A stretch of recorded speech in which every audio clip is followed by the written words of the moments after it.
मुफ्त का खाना। निशा को बाहर खाना तो बहुत पसंद था, पर खाना खाकर पैसा देना बिल्कुल पसंद नहीं था। निशा की शादी को 6 महीने हो चुके थे, पर जब से बेचारी निशा की शादी हुई थी वो कहीं बाहर जाकर कुछ खा ही नहीं पा रही थी। ऐसे ही एक दिन निशा का भाई निशा को लेने उसके ससुराल आता है। अरे छोटू तू आ गया? माँ तो बता रही थी कि तू शाम तक आएगा। सोचा तो शाम का ही था, पर माँ ने बोला कि शाम तक मैं तुझे घर लेकर पहुँच जाऊँ। अच्छा माताजी मुझे आज्ञा दीजिए, मैं जैसे अपनी बहन को लेकर जा रहा हूँ वैसे ही उसे यहाँ छोड़कर भी चला जाऊंगा। बस 2 दिन की बात है, शादी का घर है, सब आ रहे हैं और दीदी नहीं होगी तो अच्छा नहीं लगेगा ना। अरे हाँ हाँ बेटा, आराम से अपनी बहन को लेकर जाओ, हमने कब मना किया है। अच्छा बहू, आराम से घर पहुंचकर मुझे फोन कर देना, ठीक है? अब क्या था, आजादी मिलते ही निशा अपने भाई के साथ अपने मायके के लिए निकल जाती है। अब निशा और उसका भाई जा ही रहे थे कि तभी रास्ते में निशा को गोलगप्पे वाला नजर आता है। निशा अपने भाई से कहती है, छोटू मुफ्त की गोलगप्पे खाने हैं। दीदी तुम सुधरोगी नहीं। अरे इसीलिए मैं तुम्हें लेने नहीं आ रहा था, पर माँ भी ना मुझे ही भेजती है। मुझे तो समझ में नहीं आता तू इतना डरता क्यों है? आज से पहले हम कभी पकड़े नहीं गए ना, आज भी नहीं पकड़े जाएंगे। डरना बंद करना, चल मेरे साथ। पर दीदी अब तुम्हारी शादी हो गई है, अपनी हरकतों से बाज आ जाओ ना। एक दिन तुम खुद तो फंसोगी, साथ ही साथ अपने घर वालों को भी फंसा लोगी। निशा का भाई निशा को समझाता रह जाता है, पर निशा कहाँ किसी की सुनने वाली थी। वो जबरदस्ती अपने भाई को लेकर गोलगप्पे वाले के पास जाती है और गोलगप्पे खाकर भीड़ का फायदा उठाती है और बिना पैसे दिए अपने भाई के साथ निकल लेती है। दोनों भाई बहन पकड़े नहीं जाते और दुकान वाला भी पैसे लेना भूल जाता है। अब थोड़े आगे जाने के बाद निशा जोर जोर से हंसने लगती है। देखा, पकड़े नहीं गए ना। खामखा तो इतना डर रहा था, वैसे मजा आ गया आज। कितने दिनों बाद मुफ्त का कुछ खाया है मैंने, वो भी बाहर का।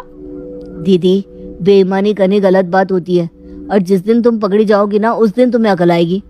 छोटा भाई है, छोटा बनकर रह, मेरा बाप बनने की जरूरत नहीं है। अब चल गाड़ी में बैठ, माँ ना हमारी राह देख रही होगी। निशा अपने भाई के साथ अपने मायके जाती है, जहाँ वो शादी अटेंड करती है, खूब मजे करती है। 2 दिन बाद फिर से वो अपने ससुराल आ जाती है। ऐसे ही कुछ दिन बीत जाते हैं। एक दिन निशा का बर्थडे होता है और इस मौके पर निशा की ननद आरती निशा से कहती है, भाभी आज आपका बर्थडे है ना? भैया नहीं तो क्या हुआ, मैं तो हूँ। आज आप मेरे साथ बाहर चलो, हम आपका बर्थडे बाहर सेलिब्रेट करेंगे।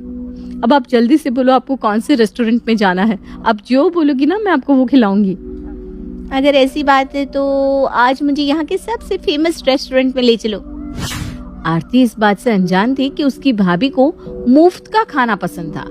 अब वो अपनी भाभी के साथ बाहर चली जाती है और एक रेस्टोरेंट में पहुंचने के बाद उसे याद आता है कि वो अपना पर्स तो घर पर ही भूल गई है।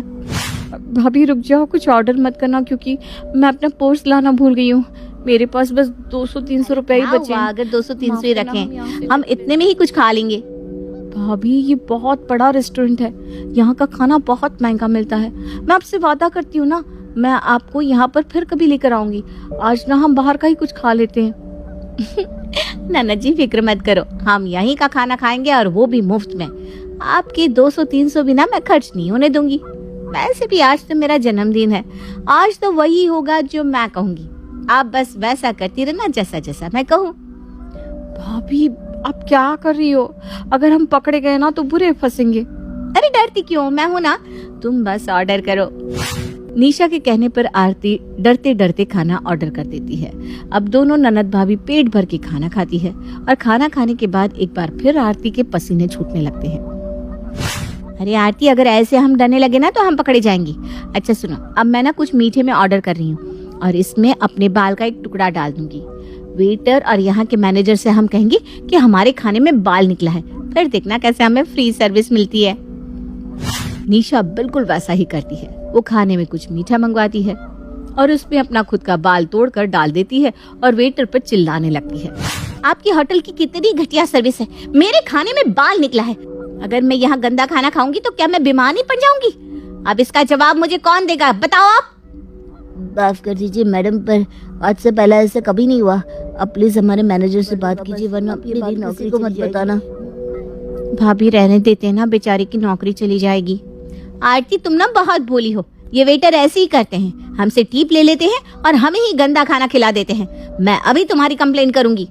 मैम प्लीज मुझे माफ कर दो, मैं कह रहा हूँ ना, मैं आपका बिल भर दूंगा, आप आराम से जाओ, ये मेरी नौकरी का सवाल है मैडम। इस तरह से निशा और आरती एक बड़े से रेस्टोरेंट में फ्री का खाना खा लेती हैं और उस खाने का बिल बेचारे वेटर को भरना पड़ता है। अब इसी तरह से कुछ दिन बीत जाते हैं और एक बार फिर से दोनों ननद भाभी बाजार जाती है, जहां आरती अपनी भाभी से कहती है, भाभी चलिए ना आइसक्रीम खाते हैं। हाँ हाँ क्यों नहीं, चलो। पर भाभी मुझे ना मुफ्त की आइसक्रीम खानी है, उस दिन की तरह। मुझे मजा आ गया था उस दिन, आप कितनी तेज हैं। वो तो चलो, अब मैं तुम्हें फ्री की आइसक्रीम खिलाती हूँ। अब निशा आरती के साथ आइसक्रीम ले लेती है और जब आइसक्रीम वाला पैसे मांगता है तो निशा और आरती आइसक्रीम वाले से ही लड़ने लगती हैं और झूठ बोलती हैं कि उन्होंने पैसे दे दिए हैं। बेचारे आइसक्रीम वाले के पास तो कोई सबूत नहीं था, इसलिए वहाँ खड़े लोग भी आइसक्रीम वाले की बात पर विश्वास नहीं करते। निशा और आरती मुफ्त की आइसक्रीम लेकर जाते हैं और एक दिन फिर आरती अपनी भाभी से कहती है, भाभी आपको कुछ बाहर का खाने का मन नहीं कर रहा क्या? मेरा तो हमेशा से बाहर का खाने का मन करता है, पर माँ जी है कि कहीं जाने ही नहीं देती। खाना भी तो बना हुआ है ना घर में। आप ना माँ की फिक्र मत करो और कुछ ऐसा जादू चलाओ कि आज हम दोनों फिर से मुफ्त का खाए और तो और घर वालों को भी खिलाए। फिर तो आज बड़ी चाल चलनी पड़ेगी, चलो किसी ढाबे पर चलते हैं। एक बार फिर निशा और आरती एक रेस्टोरेंट में चले जाती हैं, जहां हर बार की तरह इस बार भी निशा कोई चालाकी करने की सोचती है। अब दोनों ननद भाभी खाना खा लेते हैं और निशा बीमार होने का नाटक करती है। भाभी भाभी क्या हुआ आपको? मैनेजर, इस होटल का मैनेजर कहाँ है? अपने रेस्टोरेंट में शोर शराबा देखकर मैनेजर भागते हुए आरती के पास आता है। क्या मिलाया था आपने खाने में? आपके यहाँ का खाना खाने की वजह से मेरी भाभी बीमार पड़ गई। देखो मेरी भाभी का इलाज अब तुम करवाओगे और अगर मेरी भाभी को कुछ भी हुआ ना तो मैं तुम्हारे ऊपर केस कर दूंगी। मैडम पहले तो आप शांत हो जाइए, यहाँ सब खाना खा रहे हैं, किसी को कुछ नहीं हुआ। अगर आपकी भाभी की तबीयत खराब हुई है तो हमारे स्पेशलिस्ट डॉक्टर है आपकी भाभी को चेक करने के लिए। वेटर, इनकी भाभी को डॉक्टर के पास ले चलो। आप घबराइए मत मैडम, आपकी भाभी को कुछ नहीं हुआ है। ना मुझे तुम पर विश्वास है और ना तुम्हारे खाने पर और ना ही तुम्हारे डॉक्टर पर। मैं अपनी भाभी की देखभाल खुद कर लूंगी। हम नहीं जा रहे तुम्हारे डॉक्टर के पास। मेरी भाभी को गाड़ी तक ले चलो बस। ठीक है मैडम, जैसी आपकी मर्जी। वेटर, मैडम से उनका बिल ले लो और उनकी भाभी को कार में बिठा दो। क्या बिल? बिल किस बात का? तुम्हारे यहाँ का खाना खाने की वजह से तो मेरी भाभी बीमार पड़ गई और मैं तुम्हें बिल भी दूं? अरे उल्टा तुम्हें हमें मुफ्त का खाना देना चाहिए और मेरी भाभी का इलाज भी करवाना चाहिए।